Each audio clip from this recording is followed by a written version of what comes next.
Okay. ఇన్‌బాక్స్‌లో ఇంకా messages ఎలా రిక్వెస్ట్‌లలో ఉంటుంటాయి. మీకేమన్నా మెసేజ్‌లు చేస్తారా? అంటే అసలు నువ్వు మ్యారీడా? అన్‌మ్యారీడా అని అలా గాని? చేస్తారు. కాపోతే నేనెక్కువ చూడను. చాలా తక్కువ నేను జూడడం. యాక్చువల్లీ నేను జాబ్‌కెళ్తా గాబట్టి టైం ఉన్నప్పుడు చూస్తా. అందులో ఒకటి ఎక్కువ నా హస్బెండ్ జూస్తాడనమాట. ఎప్పుడైనా ఆన్ జేసి. ఫోన్ ఇట్లనే చూస్తాడు గదా! రీల్స్ గనుక జూస్తాడు. అట్లా. ఎక్కువ అతని దగ్గరుంటది ఫోను. ఈ 3,00,000 ఫాలోవర్స్ ఈ మధ్యనే వచ్చారా? ఇంతకు ముందు నుంచే ఉన్నారా? లేదు, ఈ మధ్యనే వచ్చారు. ఈ మధ్యనే. అంటే ఇన్‌స్టా స్టార్ట్ చేసి ఎన్ని months or years?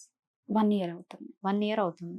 First TikTok జేసేది. దాని తర్వాత అది టిక్‌టాక్ అయిపోయిన తర్వాత ఇంకా చేయలేదు. ఒక 2 ఇయర్స్, 3 ఇయర్స్ అనుకుంటా చేయలేదు. దాని తర్వాత మళ్ళీ 1 ఇయర్ బ్యాక్ నుంచి స్టార్ట్ జేషిన. టైం ఉన్నప్పుడు రీల్స్ చేయడం. ఓకే. మీ చైల్డ్‌హుడ్ జర్నీ? మేము పుట్టిందైతే హైదరాబాద్‌లోనే. మా ఊరొచ్చేసి సూర్యాపేట. పుట్టింది మాత్రం హైదరాబాద్‌లోనే. ఇక్కడనే అన్నమాట. స్టడీ అన్నీ గూడా ఇక్కడనే.